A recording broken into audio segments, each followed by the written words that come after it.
Colonel অলিকে আম মনোনয়ন দেয়া হয়েছে বা প্রার্থী করা হচ্ছে বিরোধী দলের পক্ষ থেকে। আ এটির পেছনে কোনো ব্যাখ্যা আছে বা ব্যাখ্যা খুঁজে পান যে জয় হবে না বা জয়ের কোনো সম্ভাবনা নাই, তবুও আসলে প্রার্থী করা কেন? উনি একজন বুড়া বয়সে ভীমরতি ধরা মানুষের মতো একজন মানুষ, অথবা লাভে বা লোভে উনি ওনার চরিত্র পরিবর্তন করেছেন, বিশ্বাসকে পরিবর্তন করেছেন, মুক্তিযুদ্ধকে উনি ছোট করেছেন। সেই ঢাকা বিশ্ববিদ্যালয়ের স্লোগান তো কোনোদিন হয় নাই, গাছের ডালে কাওয়া, ১ ২ ৩ ৪। একটা পাগলা কুত্তা যখন আসতেছে তাকে তো ভাই ডাকে লাভ নাই, ভাই ভাই কামড় দিও না আমারে, তাকে তো লাঠি দিয়ে আপনার একটা পিটা দিতেই হবে, না হলে তো সে ফিরবে না। মানে তত্ত্বাবধায়ক সরকার তো আসলো। কিন্তু ওরকমভাবে বিএনপি যে তত্ত্বাবধায়ক সরকার ব্যবস্থাকে আর কলুষিত করবার চেষ্টা করবে না, তার কি নিশ্চয়তা আছে? 2 into 2 will be 2, এটা আপনি লেখেন আর আমি লিখি। বিএনপি যদি একই কাজ করে, আবার যদি একই কাজ করে, তাহলে একই রেজাল্ট হবে। মানে 2+2 ই হতে যাচ্ছে কিনা? কারণ ধরেন দলীয়করণ হচ্ছে, আগেও যেটার সমালোচনা করত বিএনপি যে এখন দেখা যাচ্ছে প্রশাসনেও দলীয়করণ, সবগুলো জেলা পরিষদের প্রশাসক বিএনপির। ৭১-এর পক্ষে না বিপক্ষে এই জায়গাতে আসবে দেশটা, আমি বলে দিলাম। মানে আপনার কি মনে হয় কবে নাগাদ এরকম সময় আসবে? এটা তো আমি বলতে পারবো না, তবে খুব বেশি দূরে না। মানে সেই জামায়াতে ইসলামকে তাদের সময়ের বা প্রয়োজনে, স্বার্থে তাদের সাথে জোট করেছে, আন্দোলন করেছে বা সমঝোতা, সলা পরামর্শ সবকিছুই করেছে। ফলে এখন এসে তাদেরকে এই ট্যাগ দিয়ে দেওয়া সবসময় হেফাজতে ইসলাম রাজনীতিতে এত গুরুত্বপূর্ণ চরিত্র হয়ে দাঁড়ায়। প্রশ্ন হবে লাগামহীন, জানতে চাই, জানাতে চাই এই সময়ের পালস অফ পলিটিক্স।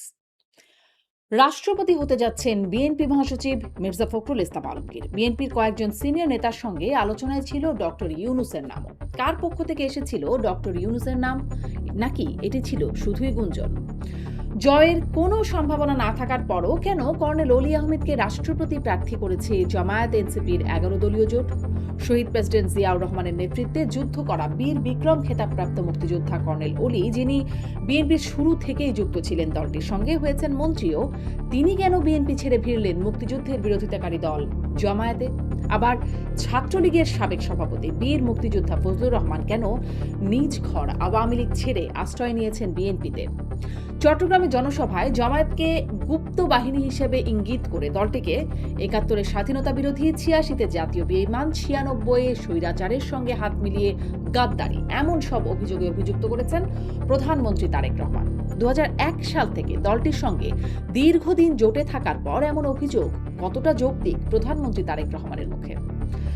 চট্টগ্রাম সফরে হাটহাজারীতে হেফাজতের আমির বাবুনগরীর সঙ্গে সাক্ষাৎ করেছেন প্রধানমন্ত্রী তারেক রহমান। শাপলা চত্বরের বিক্ষোভের পর হেফাজতের সঙ্গে শত্রুতাকে রাজনৈতিক স্বার্থে মেটানোর উদ্যোগ নিয়েছিলেন সাবেক প্রধানমন্ত্রী শেখ হাসিনা। উপাধি পেয়েছিলেন কওমি জননী। রাজনীতিতে কেন এত গুরুত্বপূর্ণ কওমি মাদ্রাসা ভিত্তিক সংগঠন হেফাজতে ইসলাম? ৫ই আগস্ট শেখ হাসিনার পতন, ডিসেম্বরে দেশে ফেরা, সামনে স্থানীয় সরকার নির্বাচনে আওয়ামী লীগের অংশগ্রহণ ইত্যাদি বিভিন্ন বিষয় নিয়ে কথা বলতে পালস অব পলিটিক্সে আমার আজকের অতিথি বীর মুক্তিযোদ্ধা ফজলুর রহমান এমপি। জনাব ফজলুর রহমান, আপনাকে স্বাগত জানাচ্ছি পালস অফ পলিটিক্সে আমার আজকের আয়োজনে। আপনাকে অসংখ্য ধন্যবাদ, দীর্ঘদিন পরে হলো আমাকে আপনি মনে করছেন অনেক এবং ধন্যবাদ। আপনি আমার বক্তব্য মানুষকে শোনাবার চেষ্টা করছেন। আমি অনেক অনেক আপনাকে ধন্যবাদ দিলাম, যারা শুনছেন তাদেরকে আমার সালাম দিলাম, আসসালামু আলাইকুম। ওয়ালাইকুম আসসালাম। অনেক ধন্যবাদ, আপনি সময় দিচ্ছেন, যুক্ত হয়েছেন। শুরুতেই বেশ কয়েকটা প্রসঙ্গে কথা বলব আপনার সাথে। শুরু করতে চাই যে একদম এখন রাষ্ট্রপতি হচ্ছেন মির্জা ফখরুল ইসলাম আলমগীর। সে ব্যাপারটা মোটামুটি বিএনপির দলীয় সূত্রে খোঁজখবর পাওয়া যাচ্ছে। গণমাধ্যমগুলো সেই তথ্যই জানাচ্ছে। আ কেমন আপনি দলের ভেতরের মানুষ, আবার ঠিক দলীয় বক্তব্যের বাইরেও আপনি কথা বলেন। ফলে আপনার কাছ থেকে জিজ্ঞাসা, কেমন হলো এই সিদ্ধান্ত? এই সাথে আমরা শুনেছি আরো বিএনপির সিনিয়র নেতাদের নামও শোনা গেছে। এখন অবশ্য সেখান থেকে মির্জা ফখরুলের নামটা উঠে আসছে। আলোচনায় ছিল ডক্টর ইউনূসের নামও। আ আ সেটি আসলে বিএনপির ভেতরে আলোচনা ছিল কিনা? কোথা থেকে এসেছিল সেই প্রস্তাবটা? নাকি এটা শুধুই গুঞ্জন ছিল? আপনি কতটা জানেন? আপনাকে অসংখ্য ধন্যবাদ। এখনো ফাইনাল হয়ে গেছে এই কথাটা আমি বলতে পারছি না, আমি দলের ভিতরের মানুষ হিসাবে। তবে আমিও আপনার মতোই শুনছি বা কিছু কিছু জানতে পারছি যে আমাদের দলের মহাসচিব, তিনি দীর্ঘদিন যাবত একজন ত্যাগী নেতার ভূমিকা অবতীর্ণ হয়েছিলেন এবং জেল জুলুম অত্যাচারের মধ্য দিয়ে যিনি গত 15টি বছর পার করেছিলেন, সেই মানুষটি অত্যন্ত সাদা মনের মানুষ, ঠান্ডা মেজাজের মানুষ, জনাব ফখরুল ইসলাম আলমগীর। আমিও শুনছি উনি প্রেসিডেন্ট হতে পারে। উনি যদি প্রেসিডেন্ট হয়, আমার কথার মধ্যে যে কথাটি ছিল, আমার আকাঙ্ক্ষার মধ্যে, আমার সেই আকাঙ্ক্ষাটি পূরণ হবে। কারণ আমার আকাঙ্ক্ষা ছিল আমাদের দলের যে কোনো একজন ত্যাগী এবং সিনিয়র নেতা রাজনীতিবিদ বাংলাদেশের প্রেসিডেন্ট হোক, এটা ভালো হোক। জি। আর জনাব ইউনূস সাহেবের নামটা আমি স্ট্রেটলি ডিনাই করেছিলাম দলের মধ্যে থেকে, যে ইউনূস সাহেব হলে উনি যেমন গত 15 মাস 18 মাস সর্বনাশ করেছেন দেশে, শুধু শুধু অর্থনীতিতে না, রাজনীতিতে, সমাজে, সংস্কৃতিতে এবং বিশ্বাসে সারা দেশকে যেমন ধ্বংস করেছে, ইউনূস হওয়ার অর্থ হলো এদেশ আগামীতে ধ্বংস হয়ে যাবে। কাজে আমি কোনো সময় জনাব ইউনূস সাহেবের পক্ষে ছিলাম না এবং দল তাকে কোনো কারণেই করবে বলে আমি মনে করতাম না বা এখনো করি না। জি, স্পষ্ট। এখন আবার দেখা যাচ্ছে, প্রথম দিকে আমরা শুনেছিলাম যে জামায়াত বা বিরোধী দলের পক্ষ থেকে প্রার্থী দেবে না, যেহেতু মানে জয়ী হবার কোনো সম্ভাবনা নাই। কিন্তু সেটা জানা সত্ত্বেও এখন দেখা যাচ্ছে কর্নেল অলিকে আম মনোনয়ন দেয়া হয়েছে বা প্রার্থী করা হচ্ছে বিরোধী দলের পক্ষ থেকে। আ এটির পেছনে কোনো ব্যাখ্যা আছে বা ব্যাখ্যা খুঁজে পান যে জয় হবে না বা জয়ের কোনো সম্ভাবনা নাই, তবুও আসলে প্রার্থী করা কেন? আপনাকে আমি আবারও বলছি, যে কোনো নির্বাচনে কন্টেস্ট করার অধিকার যদি তার নির্বাচনী যোগ্যতা থাকে, তবে তার বাদ সে দলের করার অধিকার আছে। হুম, জনাব অলি সাহেব আজকের প্রেক্ষাপটে আমি বলতে চাই, উনি একজন বুড়া বয়সে ভীমরতি ধরা মানুষের মতো একজন মানুষ। অথবা লাভে বা লোভে উনি ওনার চরিত্র পরিবর্তন করেছেন, বিশ্বাসকে পরিবর্তন করেছেন, মুক্তিযুদ্ধকে উনি ছোট করেছেন এবং উনাকে দিয়ে যা কিছু করানো, যে কোনো কালো শক্তি যদি তার হাতে অর্থবিত্ত থাকে তাহলে করাতে পারে। এবং উনি নির্বাচন নিশ্চিতভাবে পরাজয় জেনেই করছেন, করার তার অধিকার আছে।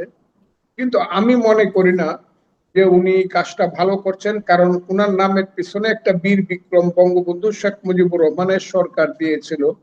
ওই বীর বিক্রম এবং মুক্তিযুদ্ধটাকে উনি ছোট করছেন। হুম।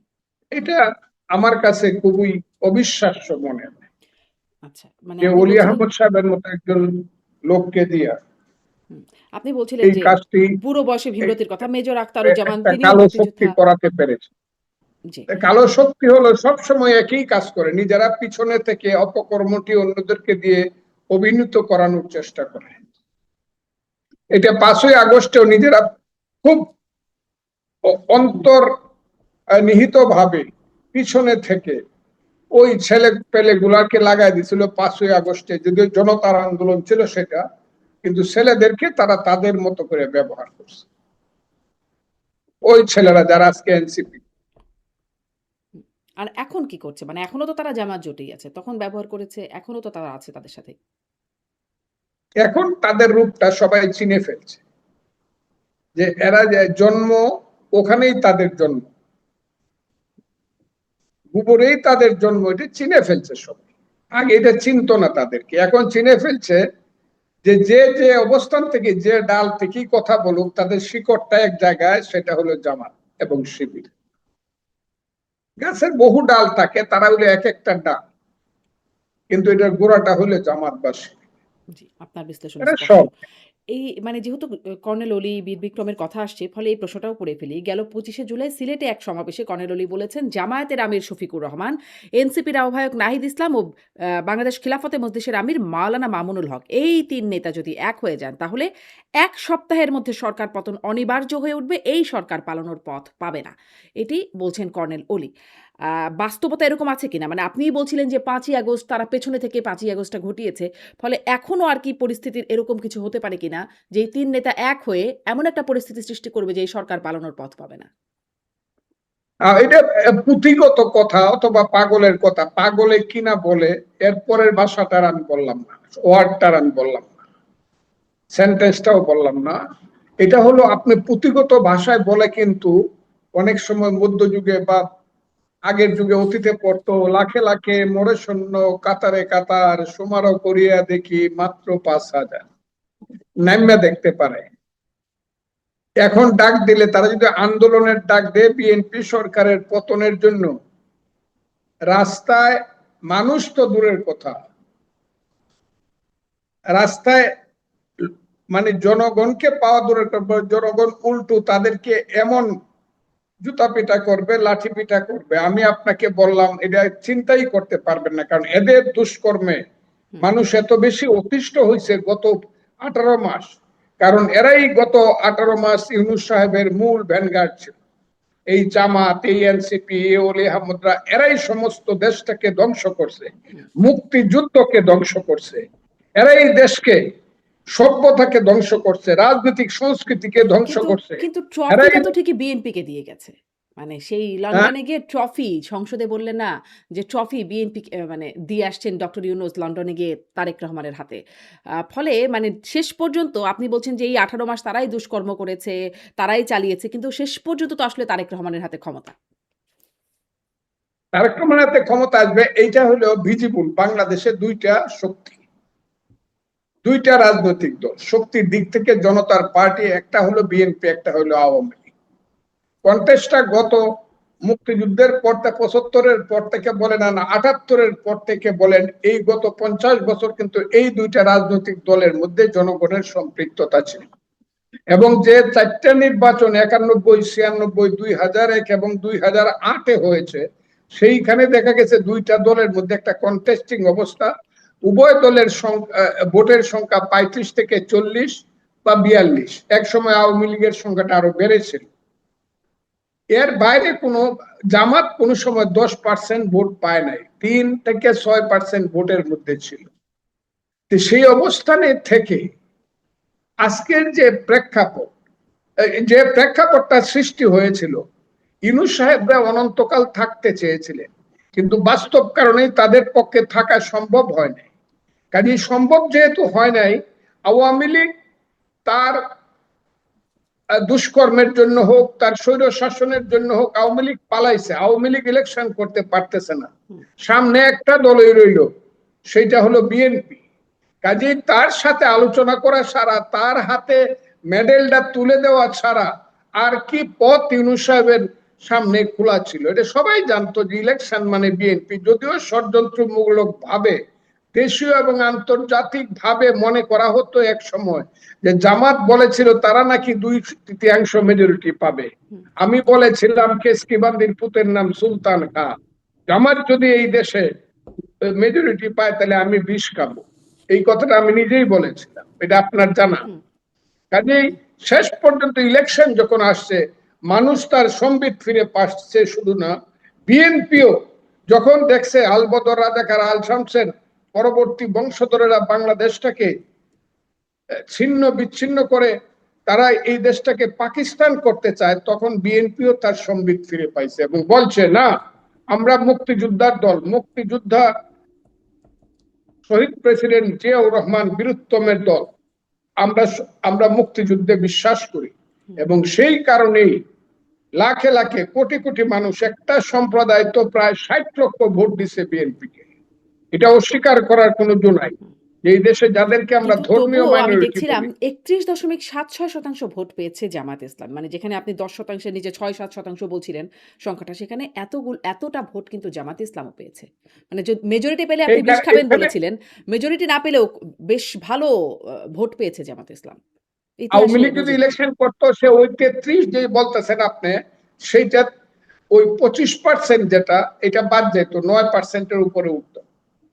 আওয়ামী লীগ ইলেকশন করে নাই, কাজেই এটা বিভিন্ন কারণে ভোটটা হয়ে গেছে এবং এইখানে একটা আন্তর্জাতিক ষড়যন্ত্রের ব্যাপার হয়েছে। এবং সেই ষড়যন্ত্রের কারণে ভোটটা বিভিন্ন যে জায়গাগুলোতে পাইছে, সেই জায়গাগুলো বিশেষ বিশেষ জায়গা। যেখানে জাতীয় পার্টি ছিল 22টা সিট, সেখানে দেখা গেছে 20টা সিট পেয়ে গেছে তার।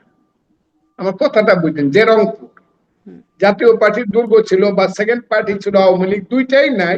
কাজে ওই জায়গাটা তারা করতে পারছে। আর কিছু কিছু পকেট ছিল বর্ডার এলাকাতে, সাতক্ষীরা টাতক্ষীরার মতো কিছু কিছু পকেট, কুষ্টিয়ার মতো কিছু পকেট, এই পকেট গুলো মিলেই এই কাজটা হয়েছে সেটা ভিন্ন কারণ। এই ভোটটা রিয়েল ভোট না, তাদের নিজস্ব কোনো ভোট না, তাহলে যদি ধরেন এটা নিজস্ব কোনো ভোট। তাহলে আপনি বিএনপি আর আওয়ামী লীগ এর কথা বলছেন যে এত বছর তারাই রাজনীতি করেছে। যদি আওয়ামী লীগ নির্বাচনে অংশগ্রহণ করতে পারত, তাহলে আপনার হিসেবে ফলাফলটা কেমন হতো? ফলটা হতো বিএনপি নিশ্চিতভাবে মেজরিটি পাইতো, কিন্তু সেকেন্ড পার্টি আওয়ামী লীগ হতো, বিরোধী দল হতো আওয়ামী লীগ। আর জামাত ম্যাক্সিমাম 15টা নিচে 10টা এই সিটের মধ্যে আটকে যেত। তাহলে এই যদি আপনার বিশ্লেষণ হয়, তাহলে বিরোধী দল হওয়া থেকে আওয়ামী লীগকে যে আ বঞ্চিতই করা হলো, কারণ তাদেরকে নিষিদ্ধ করা হয়েছে। নিষিদ্ধ না করলে যদি নির্বাচন করত, তাইলে না হয় একটা ভিন্ন কথা ছিল। যেহেতু তারা নির্বাচন করতে পারল না, আ ফলে এটি কি আসলে গণতান্ত্রিক হলো এই নির্বাচন? এই নির্বাচনটা গণতান্ত্রিক হলো কিনা আমি আপনাকে বলছি, আওয়ামী লীগকে ইলেকশন করতে দিলেই কি আওয়ামী লীগ করতে পারতো? যারা আজকে দিল্লি চলে গেছে বা কলকাতার মহান নেতারা চলে গেছে, হাইব্রিড নেতা যারা ছিল, ওই সালমান রহমান কি নবাবগঞ্জ সিট দিলেই উনি এসে দাঁড়ায় পাশ করে ফেলতে পারতো? এটা কি আপনার মনে হয়? এমন একটা দগদগে গা তারা 15 বছরে নিজেদের সৃষ্টি করছিল, এইসব লোকগুলা যাদের চেহারাগুলো এমপি হিসাবে দেখা গেছে, তারা নিজের এলাকায় গিয়ে তাদেরকে শতভাবে দুলাভাই ডাকলেও ভোট করার মতো অবস্থা তাদের এই মুহূর্তে ছিল না। কিন্তু আওয়ামী লীগের ভোট ছিল, কিন্তু নেতারা ভোট করার অবস্থায় ছিল। যেমন এখন কিন্তু আওয়ামী লীগ এছাড়া বলতে কি খুব আওয়ামী কিছু লীগের আর নেতা নাই? মানে আওয়ামী লীগে যাদের কথা বলছেন সালমান এফ রহমান বা হাইব্রিড নেতা, তাছাড়া কি আওয়ামী লীগের নেতা নাই? আছে। তাদেরকে গত 15 বছরে মেরুদণ্ডটা ভাঙ্গা মাথাটা নিচু করে দেওয়া হয়েছে। আস্তে আস্তে যখন মুক্তিযুদ্ধ উঠতে শুরু করবে, তখন তারাও আবার উঠতে শুরু করবে। শেখ হাসিনা যে আসতে চায়, অত বড় বড় কথা বলছেন, একটা মাত্র কারণ, ওটা উনার বা আওয়ামী লীগের জনপ্রিয়তার কারণে না, এটা হলো মুক্তিযুদ্ধের জনপ্রিয়তার কারণে।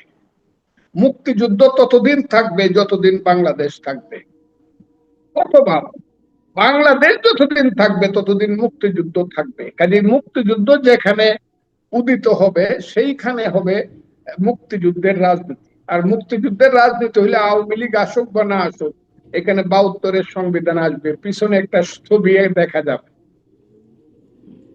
আমি আ আ সে এটা আ আসবে, হ্যাঁ, কিন্তু এইসব নেতৃত্ব না। হুম।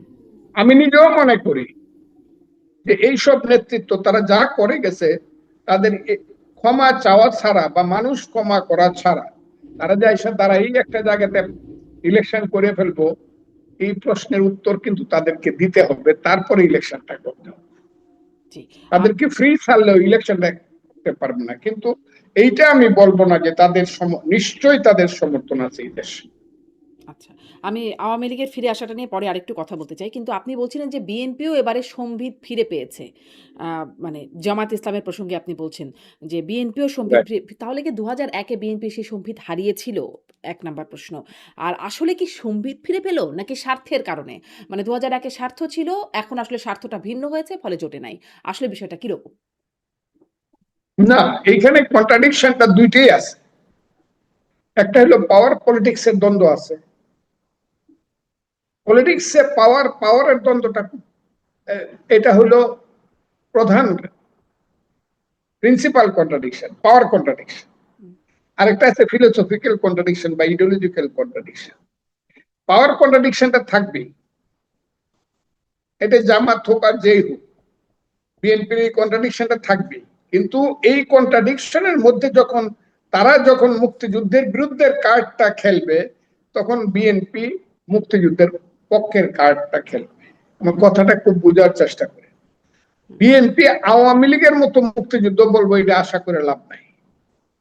বিএনপি বিএনপির মতো করে মুক্তিযুদ্ধ বলবো। আপনি যেভাবেই বলেন, আজকে যে 72-এর সংবিধানটা টিকে আছে এখন, কোন দিন ইউনূস সাহেব ঢিল মারে ফেলে দিত, হুম, জামাতরা ফেলে দিত, যদি বিএনপি বলতো যে না, 72 এই সংবিধান অ্যাব্রোগেট করা যাবে না, কোন দিন ফেলে দিত? এই যে রাষ্ট্রপতি শাহাবুদ্দিন সাহেব 2 বছর রয়েছে, এটা তো বিএনপির কারণেই রয়েছে। নাহলে তো তারা প্রথম দিন তাকে ছুড়ে ফেলে দিয়া তাদের মতো করে এটা একটা জঙ্গিবাদী এবং সাম্প্রদায়িক রাষ্ট্র, আফগানিস্তানের মতো, সিরিয়ার মতো একটা ঘোষণা দিয়ে তারা, কাজে বিএনপি একদম মানে তাদের যে রোলটা তাদের মতো করে ঠিকই প্লে করতেছে। আজকেও দেখেন এরা যে এত চক্রান্ত করতেছে, জামাত শিবির থেকে ধরে হাজার হাজার মানুষের মিছিল প্রতি শুক্রবারে আল্লাহর ঘর থেকে বাইরে হয়, মসজিদ থেকে বের হয়, এত কিছু স্লোগান দিচ্ছে, এটিকে ফেস করছে কে? এখন তো আওয়ামী লীগ নাই, ছাত্রলীগ তো ফেস করতেছে ছাত্রদল। আপনি যেখানেই বলেন এরাই ফেস করতেছে, মারছে, মার খাইতেছে, মার দিতেছে, চলতেছে, জেলে যাইতেছে, জেল থেকে আসতেছে, সবকিছুই তো করতেছে, তারা তো সার দিচ্ছে না। কিন্তু হ্যাঁ, তো বলতে পারেন এখানে ইডিওলজিক্যাল কন্ট্রাডিকশনের চেয়ে এখানে পাওয়ার কন্ট্রাডিকশনটা বেশি। মানে এই যে মারছে, মার খাচ্ছে, এই অবস্থাই কি সামনের দিনগুলোতেও চলতে থাকবে? মানে মারামারিটাই চলতে থাকবে? মানুষ কত যে কথা শুনেছিলাম, নতুন বন্দোবস্ত, একটা ঐক্যমতের রাজনীতি, সেরকমের কি আর ভবিষ্যৎ নাই? আছে, কিন্তু এখন যে জায়গাতে ইউনূস সাহেব গত 18 মাসের রাজনীতি থেকে যে জায়গায় নিয়ে গেছে, এবং আরো কঠিন ভাবে বলতে গেলে 3টা নির্বাচন না দিয়ে শেখ হাসিনা যেভাবে মানুষকে নির্বাচন থেকে বঞ্চিত করে 30 বছরের একটা ছেলেকে একবারও ভোট দেওয়ার সুযোগ থেকে বঞ্চিত, না দেওয়ার সুযোগ থেকে বঞ্চিত করছে, মানুষ আস্তে আস্তে অরাজনৈতিক হয়ে গেছিল। এই মারামারি, ধরাধরি, কাটাকাটি, রাস্তায় গন্ডগোলের মিছিল, বাজে স্লোগান দেওয়া, এটাই ছিল রাজনীতি। সেটা এত তাড়াতাড়ি দূর হবে না, কারণ ভাদ্র মাসের পাগলা কুত্তা যখন পাগল হয়ে যায়, মানুষ দেখলেই কামড় দিতে চায়। জামাত শিবির যে স্লোগানটা বিশ্ববিদ্যালয়ে দিচ্ছে, সেই স্লোগান তো ঢাকা বিশ্ববিদ্যালয়ে 122 বছর হয়েছে প্রতিষ্ঠিত, সেই ঢাকা বিশ্ববিদ্যালয়ে এই স্লোগান তো কোনোদিন হয় নাই। গাছের ডালে কাওয়া, 1 2 3 4 ইত্যাদি ইত্যাদি, অথবা আমাদের মাতৃ রূপী নারীদের তাদের গোপনাঙ্গ নিয়ে স্লোগান, এগুলো তো কোনোদিন ছিল না। এগুলো কি মানুষের কাজ নাকি? অসম্ভব কাজে। এদেরকে তো আপনি ফেস কিভাবে করবেন? একটা পাগলা কুত্তা যখন আসতেছে, তাকে তো ভাই ডাকে লাভ নাই, ভাই ভাই কামড় দিও না আমারে, তাকে তো লাঠি দিয়ে আপনার একটা পিটা দিতেই হবে, না হলে তো সে ফিরবে না। এবং যখন শান্ত পরিবেশ আসবে, তখন গণতন্ত্র এখানে প্রয়োগ হবে, এবং সেই গণতন্ত্র প্রয়োগ হবে বলেই, করতে চাই বলেই বিএনপি কিন্তু তার সময়েই কিন্তু তত্ত্বাবধায়ক সরকারের যে জাজমেন্টটা finally it has been established যে ইয়েস, যাই করুক সরকার, 5 বছর পরে আবার তত্ত্বাবধায়ক সরকারের অধীনে একটা ইলেকশন, এই জায়গাতে গেছে। জি। আপনি ভালো মন্দ কিন্তু ধরেন প্লাস মাইনাস যাই তত্ত্বাবধায়ক বলে, সরকার তো ছিলই। তত্ত্বাবধায়ক সরকার তো মানে এই আওয়ামী লীগ জামাত আন্দোলন করে তত্ত্বাবধায়ক সরকারের প্রতিষ্ঠিত করেছিল। বিএনপি সেই দাবি মেনে নিয়েছিল একটা পর্যায়ে এসে। এবং তত্ত্বাবধায়ক সরকার কলঙ্কিত করবার যে জায়গাটা, যার অজুহাত নিয়ে আওয়ামী লীগ এই তত্ত্বাবধায়ক সরকার ব্যবস্থাটাকেই বাতিল করে দিল। আ ধরেন ১ম এ বিচারপতির বয়স বাড়িয়ে তাকে প্রধান উপদেষ্টা বানানোর চেষ্টা, সেটি ব্যর্থ হওয়ার পরে প্রেসিডেন্ট ইয়াজউদ্দিন আহমেদ তিনি একদম একতরফাভাবে একপাক্ষিকভাবে আসা সব উপদেষ্টারা একে একে পদত্যাগ করছিলেন সেই সময়ে। মানে এমন একটা পরিস্থিতি হয়ে উঠেছিল যে দলীয়ভাবে এমনভাবে এগোচ্ছিল, পরে ১-১১ আসলো। সেইটাকে অজুহাত করেই তো আসলে আওয়ামী লীগ এইদিকে গেল যে ইউ তত্ত্বাবধায়ক আর সরকার। রাইট, কিন্তু এটা এরকম আমি যে আর বিএনপি করবে না, মানে তত্ত্বাবধায়ক সরকার তো আসলো, কিন্তু ওরকমভাবে বিএনপি যে তত্ত্বাবধায়ক সরকার ব্যবস্থাকে আর কলুষিত করবার চেষ্টা করবে না, তার কি নিশ্চয়তা আছে? আমি তো অনুমান করে কোনো কথা বলবো না ভবিষ্যতে কি হবে। যখন করবে তখন দেখা দিবে, তাহলে আর এই দেশ রাখিয়া কোনো লাভ নাই, তাহলে দেশ আবার একই জায়গায় যাবে। হুম, আপনি যদি 2-2 4, 2 দুগুণে 4 বা 2-2 22 সেটা না বুঝেন, আপনি আপনি লেখেন আর আমি লিখি 2 + 2 will be 4, 2 × 2 will be 2, এটা আপনি লেখেন আর আমি লিখি। বিএনপি যদি একই কাজ করে, আবার যদি একই কাজ করে, তাহলে একই রেজাল্ট হবে। এখন তো আমি ভবিষ্যৎটা বলতে পারতেছি না, কিন্তু আমার মনে হয় সবাই আমাদের শিক্ষা নিছি আমরা অতীত থেকে, মানে ধরেন আরো একটু ভালোভাবে চলা। শিক্ষা এবং কতটা? এখন আপনাকে বলি, হ্যাঁ, একজন প্রধানমন্ত্রী যার সম্পর্কে মানুষের একটা নেগেটিভ অ্যাটিটিউড ছিল, সেই জনাব তারেক রহমান, গত 6 মাস বা 5 মাস দেশের প্রধানমন্ত্রী, যতটুকু সম্ভব মানুষের মধ্যে একটা আস্থা ফিরে আসছে। ইয়েস, মানুষ হিসাবে উনি ভুল ত্রুটির সম্পূর্ণ ঊর্ধ্বে না, কিন্তু মোটামুটি ভাবে একটা জিনিসকে উনি আগায় নিয়ে যাইতেছে, এই জায়গাটা কিন্তু এখন প্রতিষ্ঠিত হচ্ছে। ওই প্রতিষ্ঠিত জায়গায় আরো কিছু প্রশ্ন করতে চাই। কিন্তু আপনি বলছেন যে ওই 2+2 = 4 ই হবে যে মানে রেজাল্টটা ওরকমই হবে। কিন্তু সেরকম যাচ্ছে কিনা মানে 2+2 ই হতে যাচ্ছে কিনা কারণ ধরেন দলীয়করণ হচ্ছে আগেও যেটার সমালোচনা করত বিএনপি যে এখন দেখা যাচ্ছে প্রশাসনেও দলীয়করণ সবগুলো জেলা পরিষদের প্রশাসক বিএনপির। আপনি যদি শুনতে না পারেন আমি আরেকটু কাছ থেকে বলি। পুলিশে দলীয়করণ মানে সর্বত্র দলীয়করণের একটা বিষয় দেখা যাচ্ছে। আ তাহলে বিএনপি আসলে শিখলোটা কি? এগুলোর তো খুব সমালোচনা করত বিএনপি। আপনি সিটি কর্পোরেশন,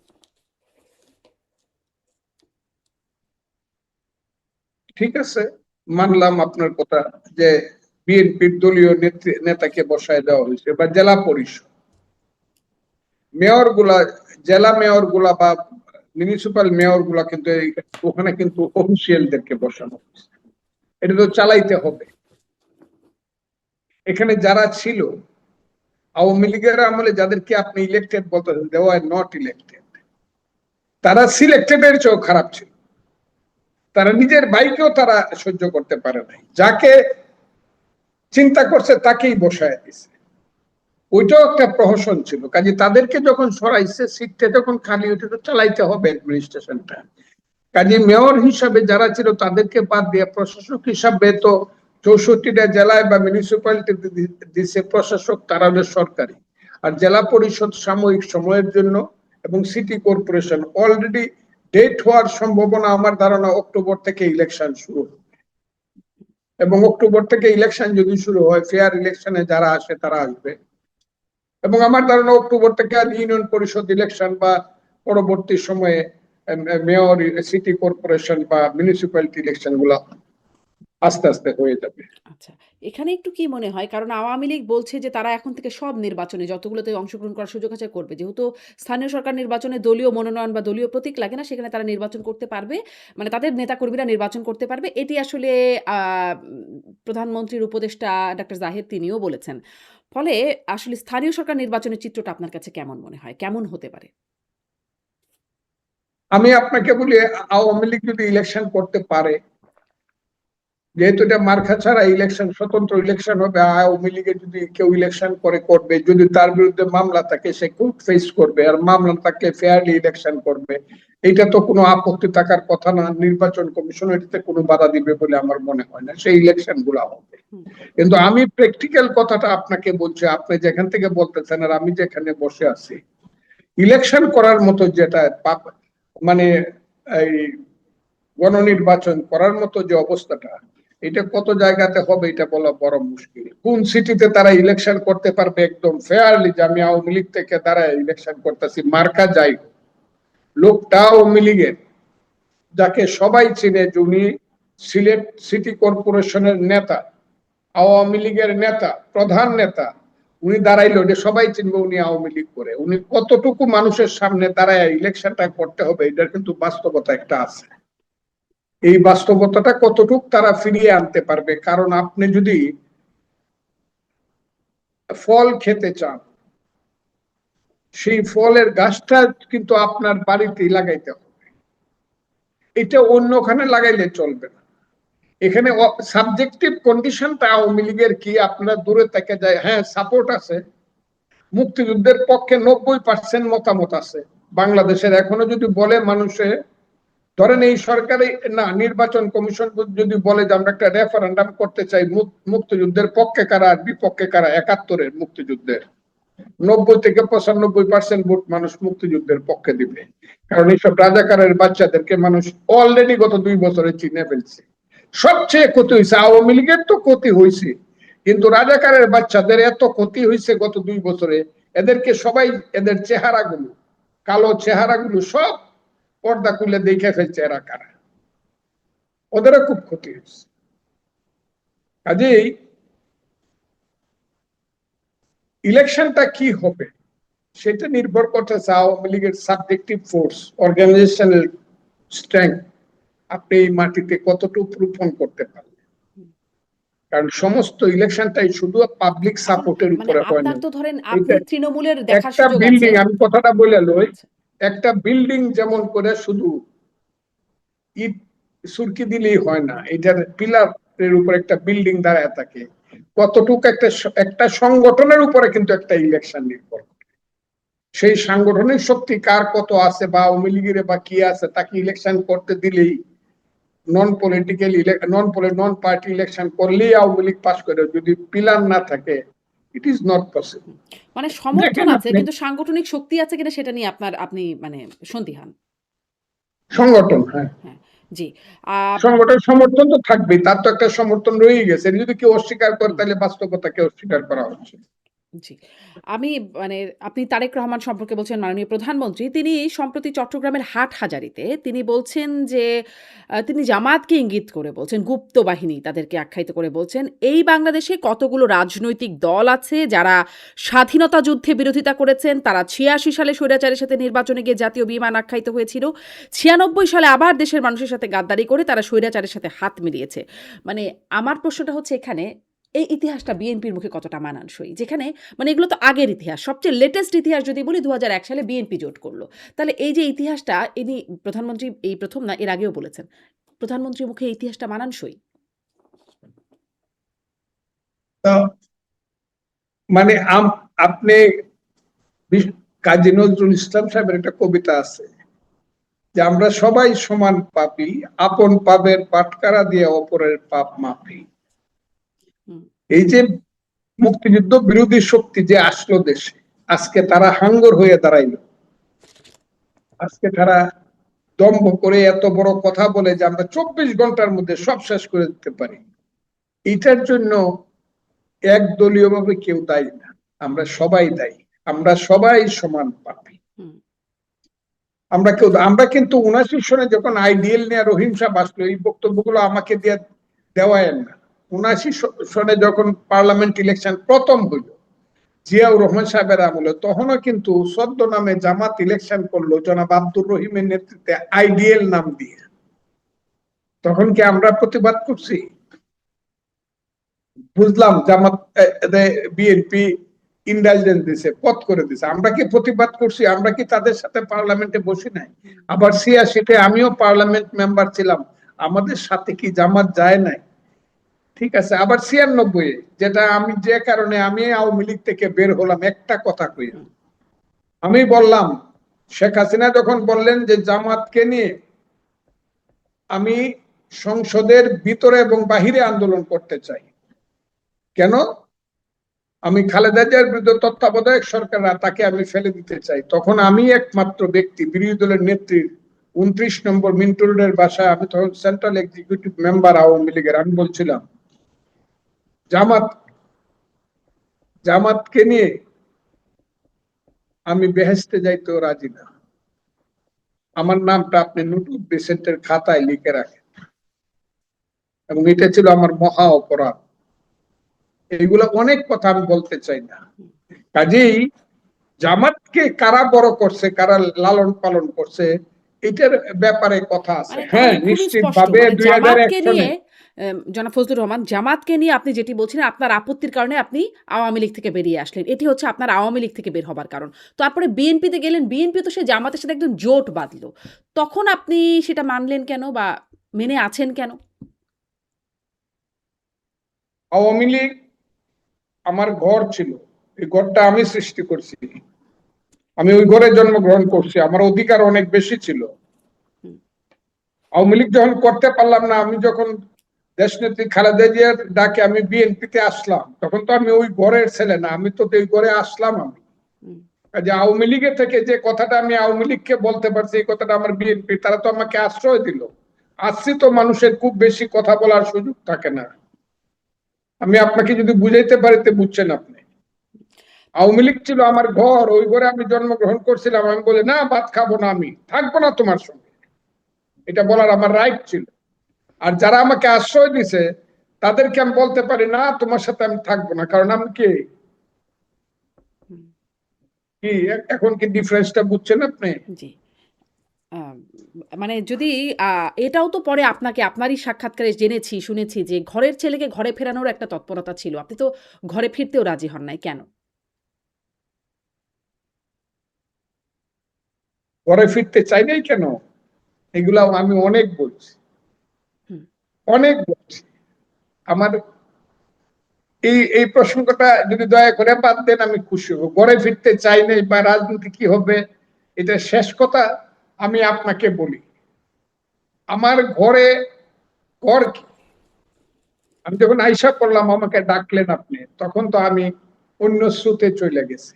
তখন তো আমি কৃষক শ্রমিক জনতা লীগে যাব বলে আমি প্ল্যান করে ফেলছি। কাদের সিদ্দিকী সাহেব বীরুত্তম প্রেসিডেন্ট, আমি জেনারেল সেক্রেটারি কৃষক শ্রমিক জনতা League.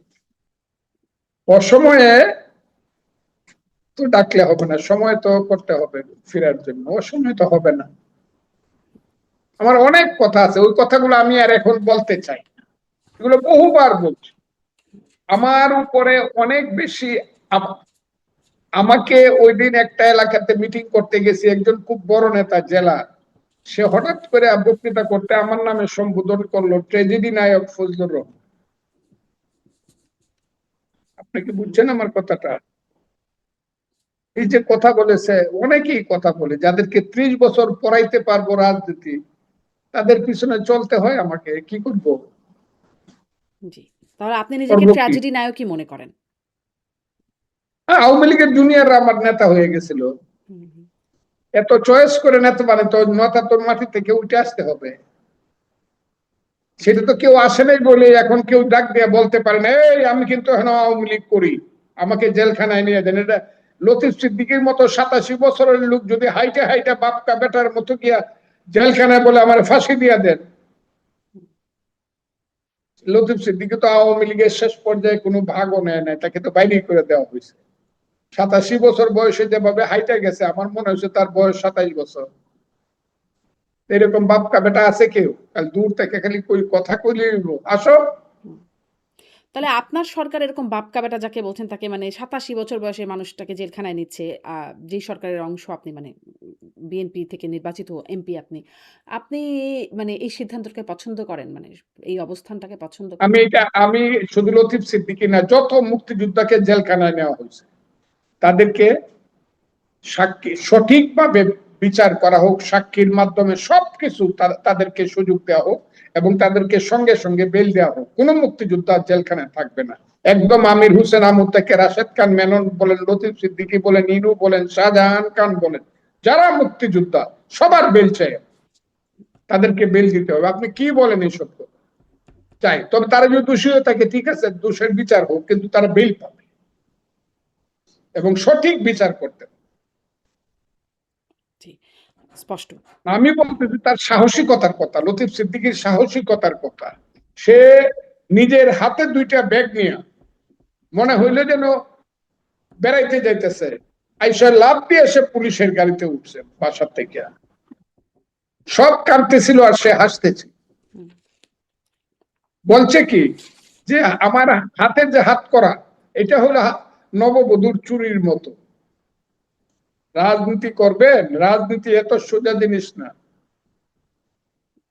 The day will come, যেদিন উত্তর পাবে বাংলাদেশের মানুষ। কারণ এই দেশে আরেকটা নতুন একটা রাজনীতি আসবেই, কারণ রাজাকাররা আমাদেরকে ছাড়বে না। আলবদররা তাদের পিতৃ হত্যা বা তাদের পিতাদের অপকর্মের প্রতিশোধ মুক্তিযোদ্ধাদের প্রতি নিবেই এবং সেইখানে এসে দাঁড়াবে।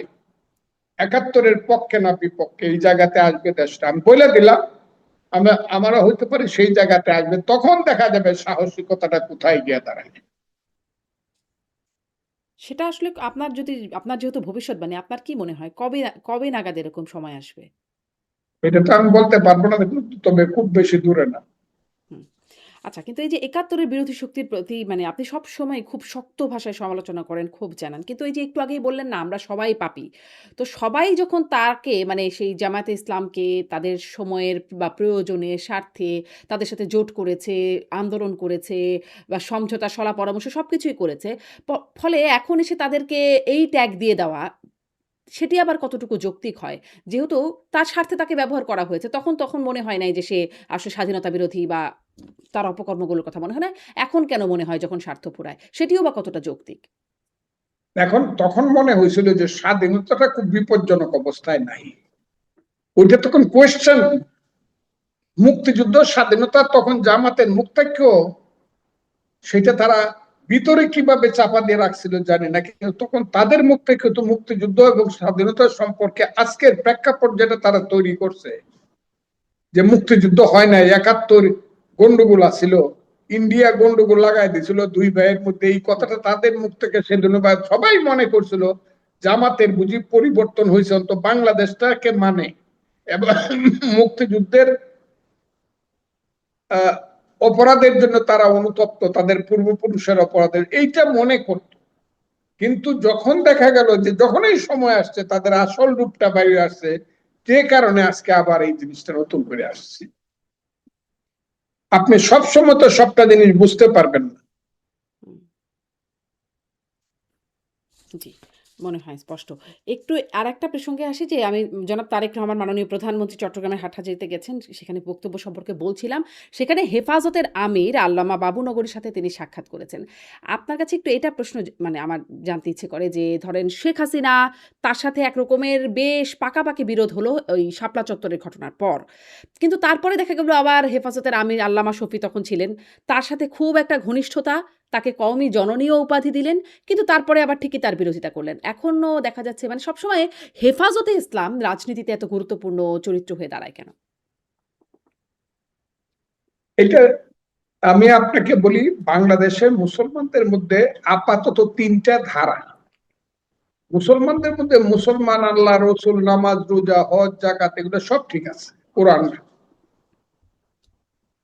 ঠিক আছে, কিন্তু তরিকা আছে। সেই তরিকাতে তিনটা তরিকা আছে, তিনটা লাইন মুসলমান পলিটি মুসলিম। একটা হইলো আহলে সুন্নাতুল জামাত, সুফিবাদী লাইন, ওলিয়া উলিয়া গাউস কুতুব দরবেশ, যারা সেই 1200 শতাব্দীর থেকে আমাদের এই বাংলায় এসে দেশে মুসলমান বানাইছে, হে হযরত শাহজালাল, শাহপরান থেকে ধরে যারা আছে, এইটা হলো একটা লাইন, মাজার লাইন। এটাকে বলা হয় আহলে সুন্নাত ওয়াল জামাত বা সুফিবাদী লাইন। আরেকটা লাইন হইল ওয়াহাবি লাইন, সালাফি লাইন, যারা ভিন্নপন্থী এবং রিয়েল ইসলাম বিশ্বাস করে না, মুহাম্মদকে যারা ওইভাবে বড় করে দেখে না, সেটা হলো জামাত বা মওদুদি ইজমের লাইন। এইটাকে দেশের মানুষ খুব মুসলমান মনে করে না। আরেকটা হলো কৌমি লাইন। এই কৌমি লাইনের নেতৃত্বই হইল হাটহাজারীর কাছে। আগে ছিলেন জনাব শফি সাহেব, মৌলানা শফি সাহেব, এখন জনাব বাবুনগরী হুজুর হইল এটার লিডার। এবং এই কারণেই মনে করে যে জামাত যখন প্রেসার করে কাউকে, তখন তারা আশ্রয়টা নিতে চায় ওই কৌমিদের কাছে, যেটা শেখ হাসিনা করেছিলেন, বা তাদেরকে পক্ষে রাখতেছে। যে কাজটা শেখ হাসিনা করে কৌমি জননী হয়েছিলেন শাপলা চত্বরের পরে, একই কৌশল আমি বলবো না, বা একই সময়ের কৌশল আমি বলবো না, কিন্তু কৌমি লাইনকে এই দেশের আজকের যে মাদ্রাসা বলেন আর একটা দিয়ে যা বলেন, সবকিছু কৌমিরাই সংখ্যায় বেশি।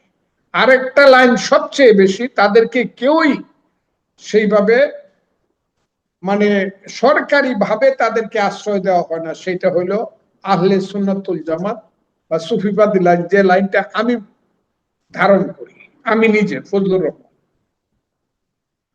খুব ক্লিয়ার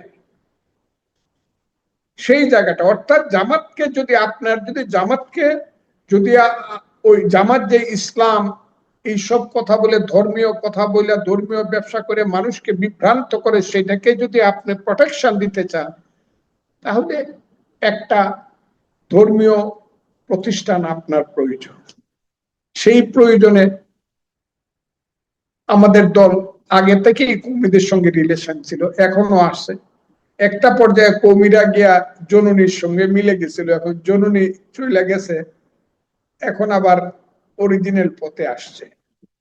কর্মীরা কিন্তু শহীদ প্রেসিডেন্ট জিয়াউর রহমানের সময় থেকেই কিন্তু বিএনপির সাথে যুক্ত, একটা পর্যায়ে সরে গেছে। একটা পর্যায়ে জননীর সাথে গেছিল, এখন আবার ফিরে এসে ভাইয়ার সাথে যোগ হয়েছে। জি। আমি একটু এই যে শেখ হাসিনার ফেরা নিয়ে অনেক আলোচনা হচ্ছে, তো আপনার কাছ থেকে একটু শুনি। আপনি আপনার অবশ্য কিছুটা শুনছিলাম। আপনার কাছে কি মনে হয়, খুব মানে প্রশ্নটা খুবই সচরাচর জিজ্ঞাসিত, আপনার কাছেও নিশ্চয়ই অনেকবার জিজ্ঞাসিত হয়েছে। শেখ হাসিনা আসলে ডিসেম্বরে ফিরতে পারবেন? আপনি সেই বাস্তবতা দেখেন? ঠিক আছে, ফিরতে এটা পারবেন? উত্তর চান আমার হ্যাঁ, কাছে? জি, জি। শেখ হাসিনা ফিরত আসবে না আসবে আমি কথাটা বলে ফেলছি, এটা জাতীয় আন্তর্জাতিক রাজনীতির উপরে নির্ভর করে। Subjective condition of the country and subjective force of Sheikh Hasina in the country and objective condition of the world. এখানে চারটা দেশ আমাদের দেশের রাজনীতি সম্পর্কে ম্যাটার। আপনি দেখবেন এটা এটা কোনো লুকানোর ব্যাপার না, গরিবের বউলে সবারই ভাবি লাগে। বাংলাদেশ একটা ছোট্টখাট্ট দেশ, তার উপরে সবাই প্রভাব বিস্তার করতে চায় ভৌগোলিক অবস্থানের জন্য। বাংলাদেশের যে ভৌগোলিক অবস্থান, সেই অবস্থানটা বঙ্গোপসাগর থাকার কারণে, সেন্ট মার্টিনের মতো একটা দ্বীপ থাকার কারণে সবকিছু মিলে টিলে এইটার উপরে সবার একটা নজর আছে। এবং বাংলাদেশটাকে পক্ষে রাখতে পারলে বিশ্বের 2-3টা দেশকে কন্ট্রোলে রাখা যায়, স্টিমার বিরাইতে পারলে, এটা সবার একটা দৃষ্টি আছে। এবং এই দেশটার উপরে প্রথমত 4টা দেশ, এক ব্যবসায়িক কারণে চীন, ভৌগোলিক কারণে ইন্ডিয়া, বিশ্ব রাজনীতির কারণে আমেরিকা এবং রাশিয়া। এই 4টা দেশের প্রভাব আছে বাংলাদেশের উপর। রাজনৈতিক প্রভাব মেইনলি 2টা দেশের আছে। এই 2টা দেশ যদি এক হয়, আমি নাম বলবো না, এক হলে পরে আন্তর্জাতিক কারণে শেখ হাসিনা হয়তো বা আসতে পারে, তবে আসতে হলে she is to face the trial of the court। তাকে কোর্টের ট্রায়াল ফেস করতেই হবে, আইনের রোধ করতেই হবে। এটা হলো একটা। আরেকটা হলো যদি তার সাবজেক্টিভ কন্ডিশন যদি দেশে এমন ভাবে গড়ে ওঠে যে কন্ডিশনটা সৃষ্টি হইলে পরে এই দেশের মানুষ তাকে চায়, এবং অধিকাংশ মানুষ, বেশিরভাগ মানুষ, কোটি কোটি মানুষ চায় যে ঠিক আছে শেখ হাসিনা ভুল ত্রুটি সহ, ন্যায় অন্যায় সহ যাই হয়েছে, এই দেশে তিনি ফেরত আসুক, আইসে ফেস করুক, তার পক্ষে সেই লোক থাকে, তখন অবস্থাটা ভিন্ন রকম হবে। তখন তার দেশে আসতেও পারে। আমি এটা বলবো না কোনোদিন আসতে পারবে না, এই কথাটা আমি কোনোদিন বলবো। এটা বাস্তব কন্ডিশনের উপর নির্ভর, সাবজেক্টিভ এবং অবজেক্টিভ কন্ডিশনের উপর সেই নির্ভর। সাবজেক্টিভ অবজেক্টিভ কন্ডিশন কি এখন হচ্ছে বলে মনে হয়? ডিসেম্বর সেটা যদি টাইমলাইন হয়, সেরকম কি অবস্থা দেখেন? 5ই আগস্টের সময় যা ছিল তার চেয়ে আস্তে আস্তে একটু ফর্সা হতেছে তার পক্ষে মনে হচ্ছে আমার। আচ্ছা, কেন ফর্সা হচ্ছে? ইউনূস সাহেবের 18 মাসের শাসন, ইউনূস সাহেবের 18 মাসের অপকর্ম, ইউনূস সাহেবের 18 মাসের অন্ধকারের যুগ, মানুষ দেখছে যে যত বড় বড় কথা কইছে, আমরা নোবেল লরিয়েট ইউনূস সাহেবকে নিয়ে যে উনি দেশকে একদম সিঙ্গাপুর বানায় ফেলবো 3 মাসের মধ্যে, মানুষ দেখছে না এটা সত্য না। এবং ইউনূস সাহেব এই দেশে যে অপকর্ম করছে, যে ক্রাইম এই দেশে সৃষ্টি করছে, এই দেশের যে মানুষের যে কালচার, পলিটিক্যাল কালচারটা যেভাবে নষ্ট করছে, সেই কারণে মানুষের মধ্যে এখন তুলনামূলক একটা প্রশ্ন আসতেছে। কিন্তু ইউনূস সাহেব তো চলে গেছেন। এখন তো তারেক রহমান সাহেব আছেন প্রধানমন্ত্রী। বিএনপি আছে। তারেক রহমান সাহেব যদি ভালোভাবে চালাইতে পারে তাহলে শেখ হাসিনা বা তাদের রাজনীতি আসা কষ্ট হবে। যদি তারেক রহমান সাহেব এবং তার সরকার যদি মানুষের মোটামুটি একটা মানে সমর্থন নিয়ে যদি দেশ চালাইতে পারে গণতন্ত্রের ভিত্তিতে, তাইলে তাদের কষ্ট হবে। It is not so. তো সেটা কি হচ্ছে? মানে তারেক রহমান মোটামুটি ভালো চালাতে পারছেন? আমি এখনো বলতে পারবো না, কারণ শিশু হামাগুড়ি দিতেছে।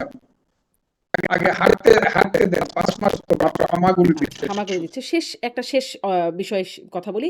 আপনি আন্তর্জাতিক সমীকরণের কথা বলছেন, ভূ-রাজনীতির কথা বলছেন, ভারতে থেকে শেখ হাসিনা কথা বলছেন।